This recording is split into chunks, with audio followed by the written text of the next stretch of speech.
चलिए, घोषणा पत्र भारत के लोगों के लिए है, लेकिन तस्वीरें थाईलैंड की है, तस्वीरें दूसरे देशों की लगा दी। अनुज यात्री जी, ये हो क्या रहा था? घोषणा पत्र जारी तो कर रहे थे, लेकिन घोषणा पत्र कितने भारत से जुड़े हैं वो तस्वीरों से पता चल गया ये जुड़ा।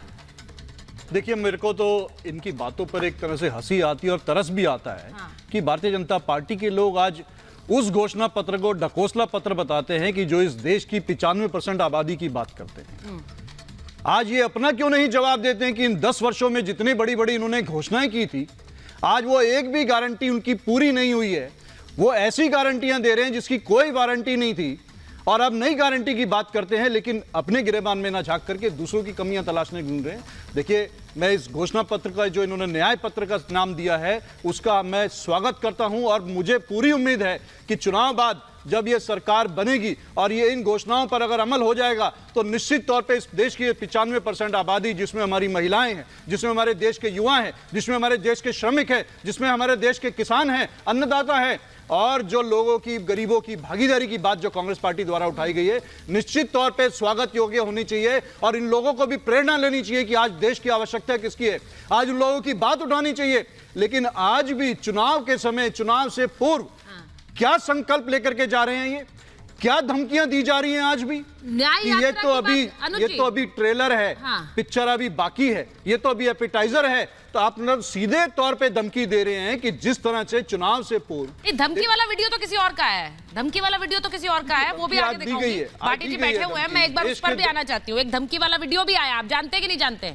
वो वीडियो आया है, वो वीडियो भी दिखाएंगे एक बार, क्योंकि मैं आई हूं डिबेट में। भाटी जी ने पहले ही कह दिया कि मुझे पता है आप क्या पूछने वाली हैं। वो वीडियो मैं दिखाऊंगी, लेकिन पहले मैं आपसे पूछ रही हूं अनुज जी, न्याय यात्रा की आपने बात कर दी, न्याय पत्र की आपने बात कर दी, लेकिन संजय निरुपम के न्याय का क्या है, गौरव वल्लभ के न्याय का क्या है? ये भी तो पूछेंगे लोग आपसे।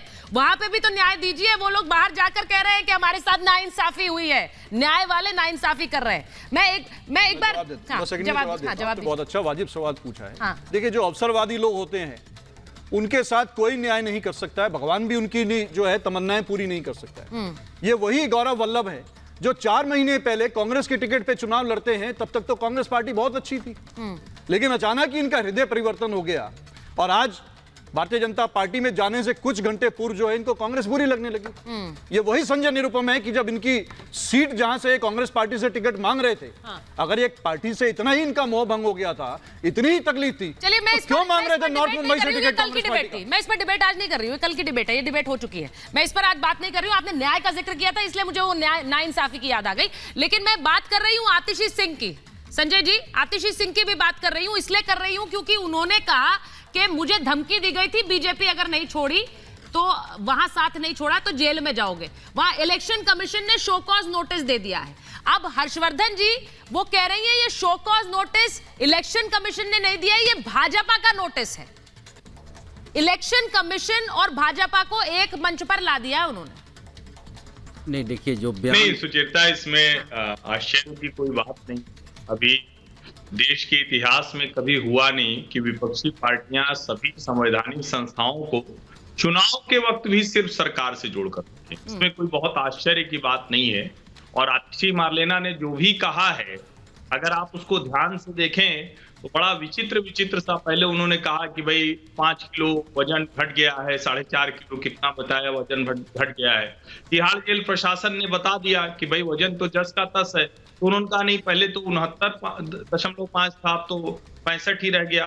तो अब आम आदमी पार्टी जिस तरह थिएट्रिक करती है, तो उसमें तो जनता ही देखेगी, जनता ही समझेगी। मुझे नहीं लगता कि इसमें बहुत कुछ है। और जिस तरह से अलग अलग तरीके से गोल पोस्ट चेंज कर रही है आम आदमी पार्टी, उसमें बहुत साफ दिख रहा है, उनको ये समझ में आ रहा है कि मुश्किल बड़ी है। और जब ईडी की पूछताछ में ईडी के हवाले से आ गया कि आतिशी मार्लेना और सौरभ भारद्वाज का भी नाम है, क्योंकि विजय नायर उनको रिपोर्ट करता था, तो अब ये खतरा तो किसी भी दिन बना हुआ है भाई, और कुछ हो या ना हो, लेकिन ईडी पूछताछ तो कर सकती है ना। अगर जो मुख्य आरोपियों में से एक विजय नायर है, अगर वो इन लोगों को रिपोर्ट करता था तो पूछताछ कर सकती है। लेकिन आप प्रेस कॉन्फ्रेंस आपको याद होगा, यही आतिशी जी थी, इन्होंने दुर्गेश पाठक और राघव चड्ढा को भी जोड़ दिया। राघव बेचारे पता नहीं कहाँ कोई इलाज करा रहे हैं, उनको तो कल्पना भी नहीं रहेगी ये सब हो गया। तो मुझे लगता है कि आतिशी और पूरी आम आदमी पार्टी जिस तरह के नैरेटिव को सेट करने की कोशिश कर रही है, वो इस घोटाले से बाहर वो एकदम से कहें कि अलग ले जाने की कोशिश कर रही है। लेकिन सवाल यही है कि दिल्ली की जनता ने जो अलग तरह की राजनीति करने वाले, ईमानदार राजनीति करने वाले अरविंद केजरीवाल और उनकी पार्टी को चुना था, अब भ्रष्टाचार के इतने गंभीर आरोप और कांग्रेस पार्टी के साथ पकड़ लेने के बाद क्या उनको इसका कुछ लाभ होगा? मुझे लगता है ऐसा नहीं होने वाला। देखिए, एक बात बड़ी क्लियर है, आज जो बात मैं कर रही हूं वो उन आरोपों की कर रही हूं जो बार बार नरेंद्र मोदी या उनकी सरकार पर लगाता है विपक्ष, और वो आरोपों के बल पे सवाल ये है कि क्या उन आरोपों के बल पर ये चुनाव 2024 का जीता जा सकता है? आतिशी, आम आदमी पार्टी के आरोप अलग है, कांग्रेस के आरोप अलग है, जो मैनिफेस्टो उन्होंने जारी किया उसमें ऐसा लग रहा है एक प्रीऑक्यूपेशन, एक ऑब्सेशन नरेंद्र मोदी के से इस तरह से है कि वो लोकतंत्र पर हमला करते हैं, इसीलिए हमारी सारी घोषणाएं उनकी घोषणाओं को रिवर्स करने के लिए हैं।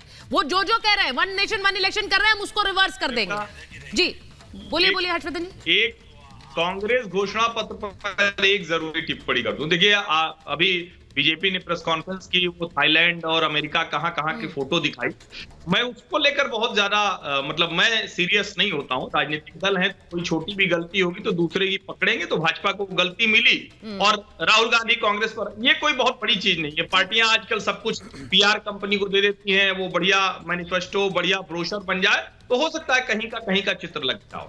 लेकिन असली चिंता की बात दूसरी है, ये कतई चिंता की बात नहीं। मतलब मैं इसको पत्रकार के तौर पर इसको बहुत चिंता की बात नहीं देखता, कहां की फोटो लग गई, कहां की नदी लग गई, कहां की बिल्डिंग लग गई, ये सब हो जाता है आजकल के समय। असली चिंता की बात समझिए, रामलीला मैदान में जब ये सारी पार्टियां जुटी थी तो इन्होंने क्या कहा था, और इन्होंने क्या, राहुल गांधी ने क्या कहा था, अगर 400 सीटें आ गई, 400 सीटें आ गई और उसके बाद अगर संविधान बदला गया तो देश में आग लग जाएगी। राहुल गांधी और कांग्रेस पार्टी मैनिफेस्टो में कह रही कि हम संविधान बदलेंगे और ये काम करेंगे। कितना गजब है ना। मतलब इस तरह की हिपोक्रेसी तो शायद कहीं कोई नहीं दिखाता हो। भाई, ये मैनिफेस्टो में कह रहे हैं, इंपॉर्टेंट है, घोषणा पत्र में है कि हम संविधान संशोधन करके बदल के ये काम करेंगे। और संविधान वैसे भी 2 दर्जन 3 दर्जन अलग अलग इनके प्रधानमंत्री रहे, सबने बदला, ये तभी तो 104 से अधिक संशोधन हो गए। पता नहीं कहां दुनिया में रहते हैं, आज के समय में सब कुछ 2 मिनट में खोजने में पता चल जाता है, फिर भी ये झूठ अफवाह फैलाते रहते हैं। अच्छा, ये जो बात आपने कही, मैं क्विक रिएक्शन लूं संजय जी, उसके बाद आ रही हूं क्योंकि आतिशी जी की बात रह गई थी। लेकिन मैं भाटी जी, वो जो कह रहे हैं संविधान में संशोधन हर कोई करता है, उसी वजह से कभी जो बदलाव होते हैं, उन्होंने कहा कि इन संशोधनों की वो बात कर रहे हैं, संविधान बदलने की वो बात कर रहे हैं घोषणा पत्र में, लेकिन वो करें तो ठीक है, ये करें तो सब खराब है। नहीं, हमारे मित्र हर्षवर्धन त्रिपाठी जी कई बार अतिरेक में इतना बह जाते हैं एक पार्टी का समर्थन करने में कि फिर वो नाराज होंगे, मुझे कहना पड़ता है कि पत्रकारीय समझ पर भी सवाल उठने लगता है, उनकी भाषा की समझ पर, पत्रकारी समझ। संशोधन करना और संविधान बदलने में अंतर नहीं है। संशोधन तो हर चीज़ में होता है, संशोधन तो हुए हैं कई बार, संशोधन का प्रावधान हमारा संविधान ही करता है। संशोधन होना और संविधान को बदल देना। संविधान बदलने की जब हम बात करते हैं तो संविधान का जो मौलिक ढांचा है, जो संविधान की प्रस्तावना है, जो वो कहती है भारत को एक पंथनिरपेक्ष, समाजवादी, लोकतांत्रिक गणराज्य बनाएंगे, राजनीतिक सामाजिक न्याय देंगे, विचार, अभिव्यक्ति, विश्वास, धर्म, उपासना की स्वतंत्रता देंगे, समता और अवसर और प्रतिष्ठा की समता देंगे। ये चीज़ें ना बदली जाएं, जिसे भारतीय जनता पार्टी, क्योंकि भारतीय जनता पार्टी मनुस्मृति के आधार पर संविधान बनाना चाहती है, और जब ये संविधान 26 नवंबर 1949 को स्वीकार किया गया था, तब ही भारतीय जनता पार्टी के उस समय के तो संशोधन ही कर रहे हैं, वो ना पूरा बदल रहे हैं क्या? संशोधन जो जरूरत के अनुसार, देखिए उन्होंने क्या संविधान बदल दिया क्या? बदलना चाहते हैं, हम नहीं कह रहे बदल देंगे।